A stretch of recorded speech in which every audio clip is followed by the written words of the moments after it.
यसाया बाब number 14। Israeli वापस आएंगे क्योंकि रब याकूब पर तरस खाएगा।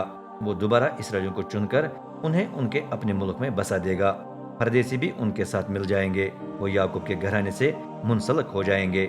देगर कौमें इसराइलियों को लेकर उनके वतन में वापस पहुंचा देंगी। तब इसराइल का घराना इन परदेशियों को वर्षे में पाएगा और ये रब के मुल्क में उनके नौकर नौकरानियां बनकर उनकी खिदमत करेंगे। जिन्होंने उन्हें जिला वतन किया था उन्हीं को वो जिला वतन किए रखेंगे।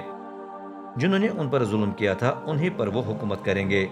जिस दिन रब तुझे मुसीबत, बेचैनी और जालिमाना गुलामी से आराम देगा, उस दिन तू बाबुल के बादशाह पर तनज का गीत गाएगा। बाबुल पर तनज का गीत। ये कैसी बात है, जालिम निस्त व नाबूद और उसके हमले खत्म हो गए हैं। रब ने बेदीनों की लाठी तोड़कर हुक्मरानों का वो शाही असा टुकड़े टुकड़े करवा दिया जो तेज में आकर कौमों को मुसलसल मारता रहा और गुस्से से उन पर हुकूमत करता, बेरहमी से उनके पीछे पड़ा रहा। अब पूरी दुनिया को आराम और सुकून हासिल हुआ है।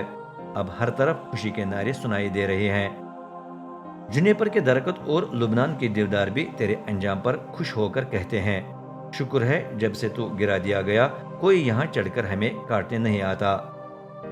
पाताल तेरे उतरने के बाइस हिल गया है।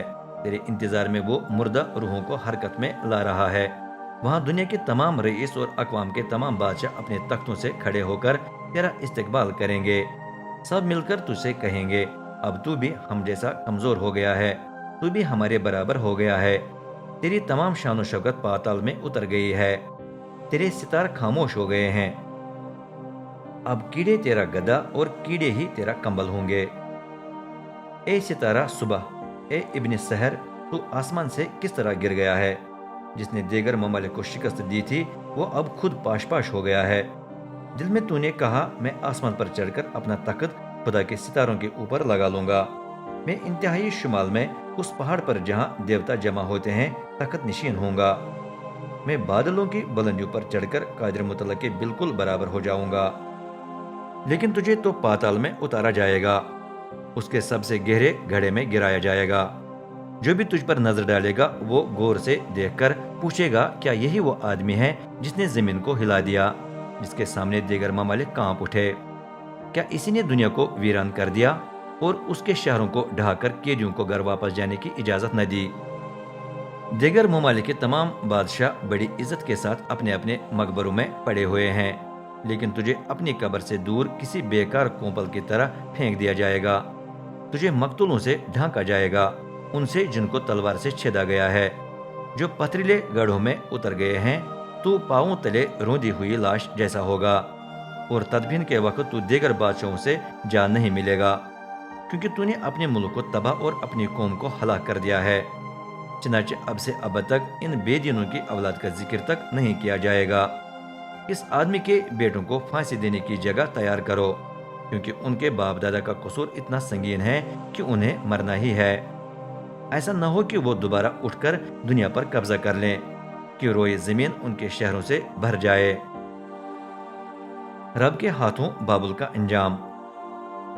रबुल अफाज फरमाता है, मैं उनके खिलाफ यूं उठूंगा कि बाबुल का नामो निशान तक नहीं रहेगा।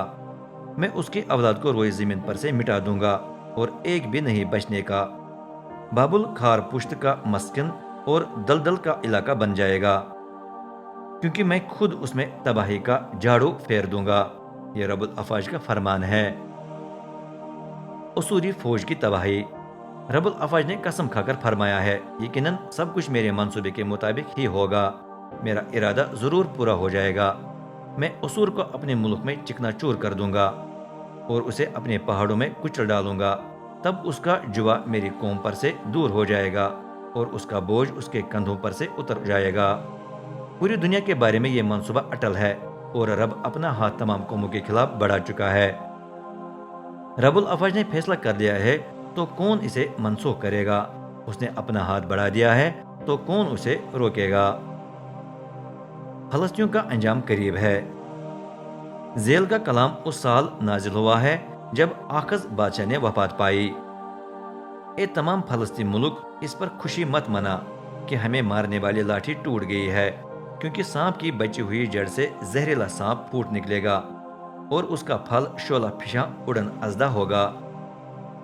تب ضرورت مندوں کو چراگاہ ملے گی اور غریب محفوظ جگہ پر آرام کریں گے۔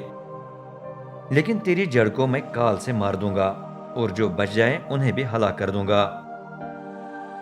اے شہر کے دروازے واویلا کر، اے شہر زور سے چیخے مار، اے فلسطیو ہمت ہار کر لڑکھڑاتے جاؤ، کیونکہ شمال سے تمہاری طرف دھواں بڑھ رہا ہے اور اس کے صفوں میں پیچھے رہنے والا کوئی نہیں ہے۔ تو پھر ہمارے پاس بھیجے ہوئے قاصدوں کو ہم کیا جواب دیں گے؟ یہ کہ رب نے صیون کو قائم رکھا ہے کہ اس کی قوم کے مظلوم اسی میں پناہ لیں گے۔